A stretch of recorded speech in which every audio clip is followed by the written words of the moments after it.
February gi ahanba chayoldagi frontline workersing vaccine kapa hawragani Dr. Ranjan state asigi frontline workersing su February gi ahanba chayoldagi COVID vaccine kapa hawragani haina Health and Family Welfare gi advisor Dr. Sapam Ranjan na phongdokre tasengna yum leitrabadi yum sanaba mafam pige umangdi kanminase Chief Minister Know Your Sanctuaries and Wetland haiba theme asida All Manipur Working Journalists Union amjuna sinduna ngasidagi hawduna tha ama changna Manipur gi tongan ba district singda leiriba Wildlife Sanctuary Natural Park amade pat kunga humdoida chatkadaba yengsin khongchat ngasi Manipur Press Club tagi lamthakre Manipur lenga ki Forest Department amade Directorate of Environment and Climate Change anigi midyang makhada satkadoriba khongchat asigidamag ngasi Manipur gi Chief Minister N Biren Forest Minister Awangbo Newmai amade Manipur Pollution Control Board ki Chairman L Radhakisorna saruk yaduna lamthakhi thauramga mari leinana CM N Biren hai amjuna lakholagliba khongthang asi thaganingai ne khongchat asida mafam aduda leiriba miyamdasu awareness pibiramu lenga ki maikaidagisu pangba yaba mateng pangge tasengna yum leitrabade yum sanaba mafam pige umangsing aside kanminase wildlife sanctuary amade wetland fajana ngakpa ngamdre hiram asida thabak tawriba department ki employees sing yamna phatte mafam sadaba lamgi pata niyam sumdana hekta pithoki loinana lamphel wetland kanana bagidamak Niti Ayok nasu sel gi oiba mateng tawgani haibagi thajaba su pirakle CM na hai mafam sadana pat singda yum sajanbanina mahikna chingba kaya yumda changlakpa tabane maduna masak khangdaba mahik kaya thoglakpa tabane khongbanda pukhri singda mafam sadana yum kai sajanbana global warming na chingba phattaba phal kaya thoghlaklibane Haujikti mirol kananasu aikhoigi tungi generation ge khande aikhoina haujik chathariba thawong asida adumak chatharabade tungi generation karamna lehogani hainasu hangkhi Kaubru ching record tade Reserve Forest haina leiramgani adubu haujik Kaubru ching da u amata leitre wasu leitre Office da Forest Environmentalist oibana kanaroi mafam da chatuna khara yengsinbiyu maru oina Kaubru amade Thangjing kananaba honaminase Reserve Forest ki mafam phawbade ngaktuna thaminase rule semduna regulate tawbatai deforestation gi damak akanba rule ama semdaba yaroi haujik matam sana kalhaudrabade tungdami leihoba ngamloi haingang pata mitei sareng phanglambagi wari leire adubu haujikte magi oiba pal khajinaraga pukhri onthokre pukhri adu yole sel paibana yum sajille asumna part ki saktam mangsilakle haikhe wetland kanaba honabada legal process ama changi maram chadaba lam amada masagi lamni haiduna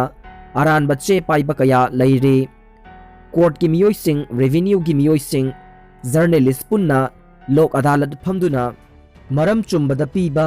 chumdabana kakpa tawbana fagane Mamangda wetland survey chatpada mi changhalaktaba phawba yawkhi Chawkhat thorang haibasidi vision yaungna tawgadabani lambi semlibani haiduna ching pangkak takakbasisu akoibagi phib kaihalaknabagi machak amane mipum khudingmak ai gi hingdaba yade haiduna akoiba yengdabana miyoibada phattaba phal kaya thogalaklibani aikoi itomta hingba yaroi khunaiga punna hingminadaba yaroi hainasu CM na makatana phongdokhi thauramadu Editors Guild Manipur EGM gi President Khogendra Khomdram ade Amju gi President Bijoy Kaksing Tabam yauna member singsu saruk yakhi Forest Department na logi wangmada sajilamba yum takthokre Central Forest Division gi DFO RK Amarjit ki midyang makhada ngarang division asigi staff sing amadi Division asigi makada leiba tongan ba range staff singna sathakhiba akhanaba drive ta kanglon kaina reserve forest area da sajilamba yum ama thugai khre haire Central Forest Division gi DFO RK Amarjit na phongdorakpada Langol range forest के compartment number 3 की area के लमदेंग block ता सथकिबा अखनबा drive अदुदा संग अमा थुदेकी हाइरे eviction अदु range officer Sadar west range M Mobi की लुचिंग मखादा बिट ऑफिसर इरोइसेंबा अमदे अतोपा फॉरेस्ट स्टाफ सिंगा लोइनना जेसीबी आर्ट मूवर सिजनरगा तौखिबनी हाइरे नो न्यू कंस्ट्रक्शन पॉलिसी के मनुंगसन्ना इविक्शन असी चथबने लांगोल रिजर्व फॉरेस्ट कनागुम सिंग लम खोपन चिंबा तौरिबसिंग असी मखाताना तौबिगनु हाइदुना सेंट्रल फॉरेस्ट डिवीजन चथरिबा असिदा कनागुम्बना पता पाइबिरबसु स्ट्रक्चर सागे हाइरगदे साद्रिंगाइदा अनकपा एरिया सिंगदा लैरिबा फॉरेस्ट ऑफिस सिंगदा लाकपिदुना रिजर्व फॉरेस्ट एरिया की मनुंग चली संदे हाइबदु हाना खंगदोकपियु हाइखि ngasi mai pakna sathakiba akhanaba drive aduda saruk yakhiba forest staff singju thagatpa phongdokladuna pat amadi chingya da leiriba miyamna kanglon kaina thabak sing tawbiganu forest department ki thabak thoram sing dasu miyamna mateng pangbiyo aikoi punna mahusagi khal ngakminasi haina DFO RK Amarjit na miyamda appeal tawrakle recruitment process chatnaba yaroi PWG Marxist Center Veterinary Department na senja thumja tawraga lawgadoriba recruitment process chatnaba yaroi haina Kanglaipak Communist Party KCP People's War Group PWG Marxist Center ge Central Media Coordinator gi Secretary Comrade Lenin Miteina thadorakpa cherol amana haire cherol asin hai haujik paliba lengak asina senja thumja tawbada transparent ओइबा लेंगाक अमनी हाइना लाउजरबसु तसेंगना कुपना येंगलुरबदे उत्तगी हैबगा पांककने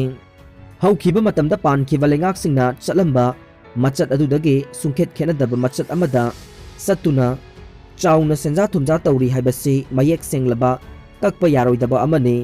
फार्म की आइन की मतंगदा लेंगाकना होंगबा लेते अमसुंग लहु सिंगुना पीखिबा वाहुदोक अदुसु अदुमक चनरी prime minister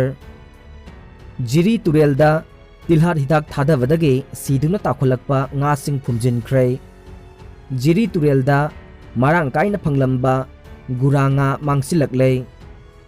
thabaktagi potharaba director na office ta laklaga officer phuramle Manipur government ki horticulture and soil conservation ki director oirambadagi mamang sahi gi October 19 da thabaktagi pothakraba matungda lenga ki order amana contract oina lakhiba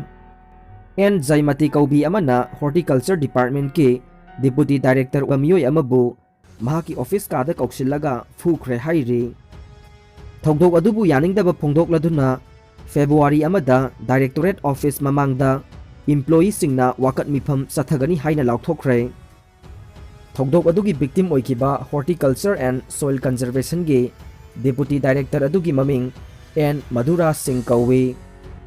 थौदोक अदुगु मरी लेनना महाकना additional chief secretary horticulture and soil conservation दा वाकत चेरोल अमा पिसिनख्रे चेरोल अदुदा पल्लिबा वाफम दे ngasi डायरेक्टर इन चार्ज नि हाइजबे जाइमतीना महाकी ऑफिस कादा ओई इनकेसमेंट की मतंगदा कौरखे मधुगे पेमेंट की मतंगदा हाइरुबा मतमदा जाइमतीना खंगौदना महाकी ममाइदा कुपाकना अमुक थारकपगा लोइनना मखोंगना अनिरक कौरखे महाकना MD Slamuddin Kauba UDC T Dhanamanjuri Kaube office assistant amade KH Surjai Kauba stenographer amade atai mitop kharagi mamangda saukrina thomna bhona khe thokdok asina aiha ke ikai khumnaba mangbata natana junior staff amade visitor singi mamangda sathina ikai ba pibane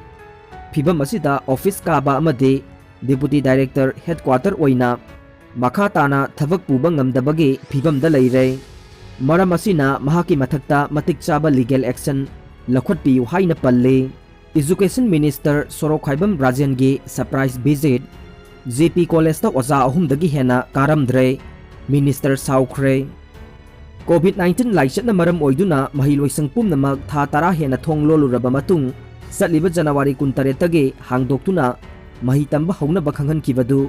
Thabakta onthokpra haina education minister Sorok Khaibam Rajan na lusingba team amana ngasi inspection chatpada GP College ta supnatagi oza ahum khak karambagi achauba wathok ama thokre. Nagaland dagi gari da haptuna pusilakhiba yamlaba hui Senapati yaurakpada mangkhre. Ngasi ayuk pung 10 rom tabada Nagaland rom dagi DI Tata number NL07A 9858 da haplaga purakhiba yamlaba hui Senapati yaurakpada mafam khangdana mangkhre. Press na phangba pawgi source amagi matung innade hairiba DI gari aduda Nagaland dagi pusilakhiba yamlaba hui sing adu maugi ILP get landuna Imphal rom da pusinkhre haibagi paw ama Dog Protection Society DPS Manipur da pirakhi. Paw adu phangbadagi DPS Manipur gi volunteer sing sangchinduna gari adu phanaba senaduna leiringaida Senapati Police na koitan tanabadagi Senapati gi jaga amada mafam khangdana mangkhre. Yamlaba hui sing adu karigidamak pusilakhibano haiba khangba ngamdre. Adubu lanai karbar tawba singna hui sing adu chananabagi yonaba pusilakhiba oigani haire. Dog Protection Society Manipur gi source matung inade hui yamna yauba DI Tata adu maugi ILP geta duty taduna leiba police personnel singna check tawraba matungda thadorkhibani haire. Masigi matangda asengba khangnanaba mari leinaba department singna midyang sangbaga loinana masida senariba gari ase thibada mateng pangbiyu haina DPS Manipur gi General Secretary M Azaina thadorokpa cherol amana haire. Panba yabade Nagaland gi oinade hui ase chanaba sa oina yonba natraga hotel singda thongduna yonbada Nagaland sarkar na athingba thamkhrabane. State asigi oinasu hui bu chanaba sa oina yonba amasung hatuna sabada athingba leiribane.